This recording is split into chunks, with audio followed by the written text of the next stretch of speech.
So I got my Ford 1920 tractor here, and I'm trying to figure out how to adjust the clutch, the fingers on the clutch. And you can see I put my kid's Play-Doh on here to kind of blueprint the distance between the throwout bearing and the fingers. What I'm going to do is install the engine just like this, and the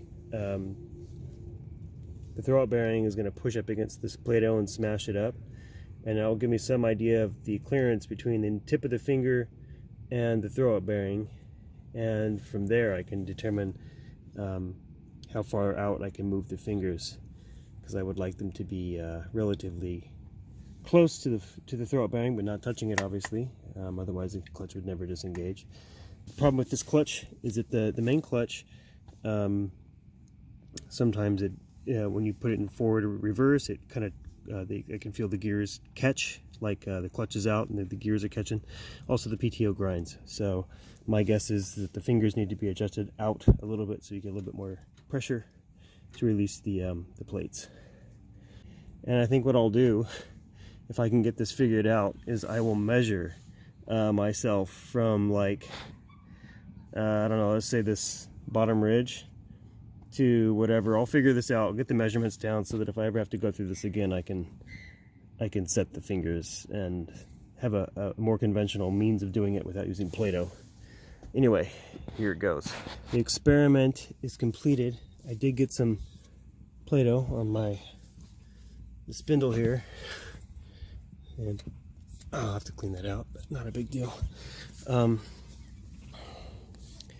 I did tear up my Play-Doh a little bit here, but from what I can tell, it looks like there's a ton of clearance. So what I'm going to do is stick a probe in here, get a depth on the probe, and that's going to be my clearance.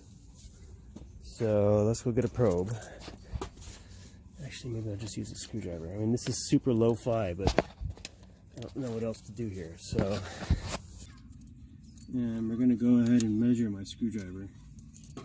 I could try to shove this in there, but you know, once I start deforming the Play-Doh too much, it's going to be a problem. So let's just say 0.185.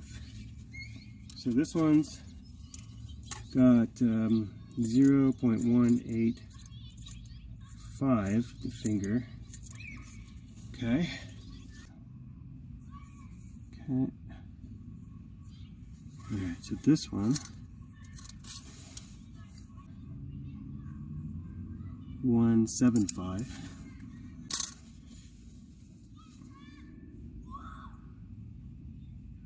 Well, that one's really deep. Alright, so this one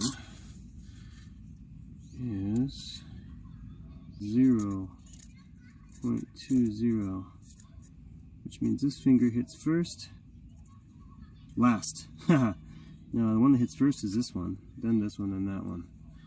So you end up with the unevenness. So now what I need to do is find a common point of reference, which to me would be probably this surface here. It's going to be my point of reference, like the clutch housing surface. And from there, because this isn't going to ever change, right? Let's see, you have some bolts here that bolt it together. There's a pressure plate inside there, but the clutch housing, or the clutch plate here, should never change, because you have it bolted here and bolted to there, to the flywheel. So yeah, this is going to be my point of reference. I'm just going to do 1/10 and give it, you know, that's a big improvement. That's that much, right? We're going to push the fingers out that much.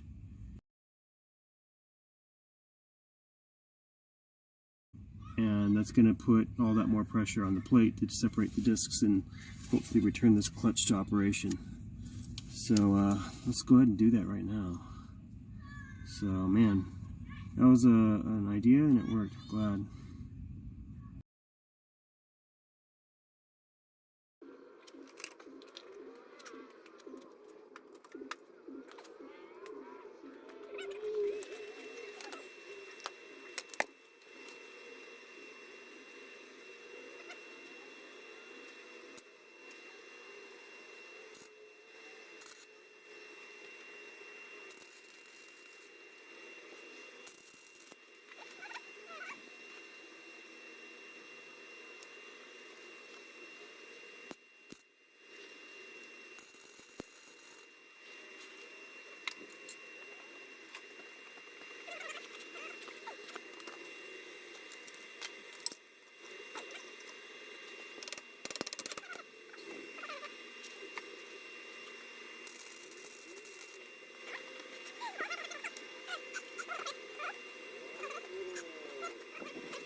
So I'm coming back to you after my phone died in the middle of making this tool here with some basic, just a welder and cutoff wheel and whatnot.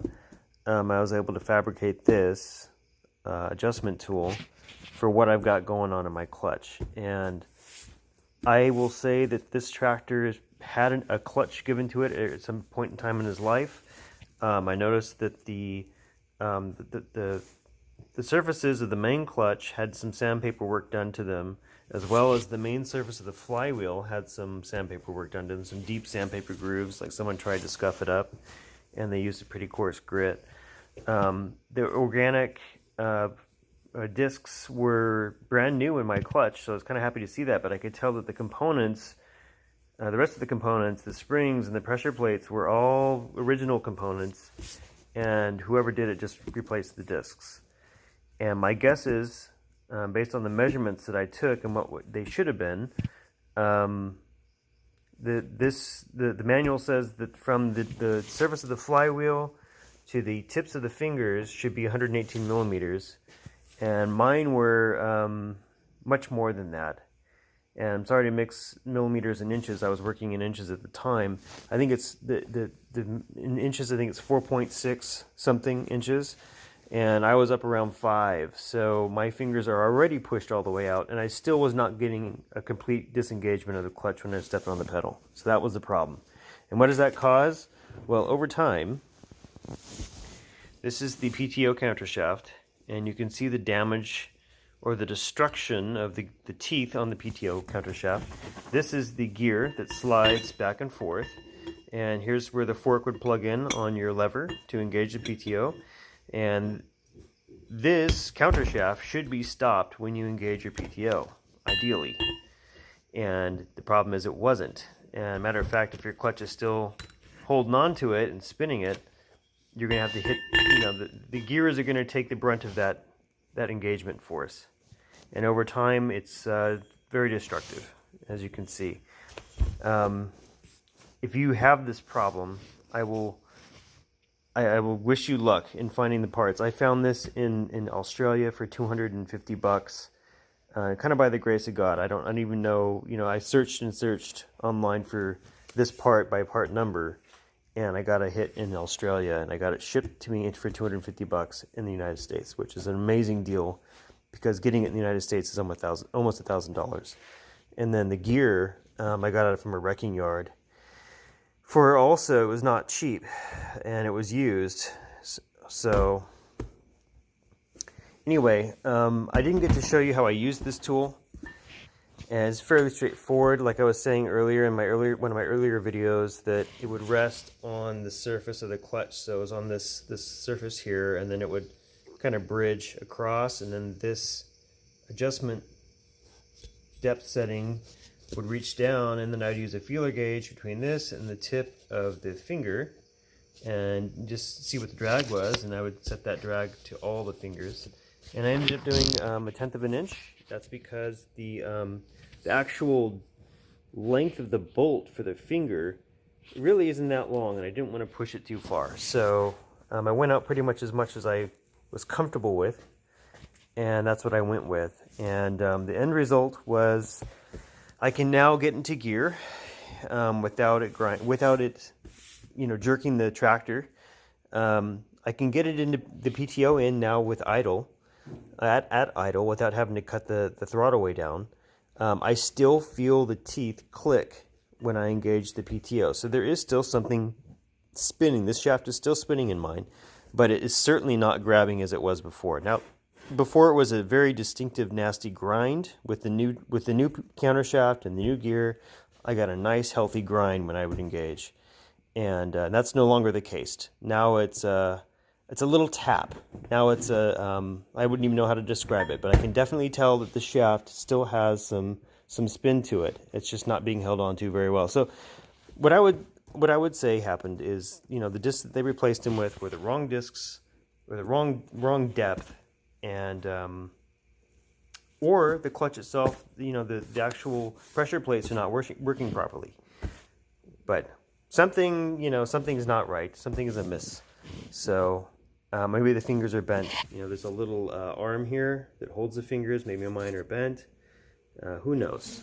So anyway, my journey to get this tractor not to destroy itself, I think is in a much better state. I think the PTO will hopefully last a bit longer. I can still use the old technique that I had before, which I adjusted my idle so I could knock the engine RPM down to like 500 and just put the motor to super low RPM and then engage the PTO like that. It's kind of a pain in the butt, but that was how I mitigated the risk to my gears, or at least lessen the damage.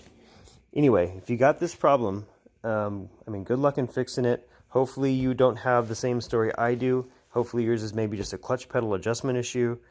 That's where I would start. I had my clutch pedal fully adjusted so that the full throw of the clutch was full throw of the pedal was engaging the clutch, and that still did not solve the problem. So I certainly had to go in and mess with the fingers with a tool that does not exist anymore. This is, you know, my rendition of a tool that doesn't exist anymore. I tried Newholland. I contacted a couple dealers. They said, nope, we don't make that anymore. They will sell you the alignment tool for $120 some odd, and their adjustment tool sits on top of the alignment tool, and you spin it around and it touches the tops of the fingers. Doesn't exist. So that's it, guys. Well, good luck, and thanks for watching.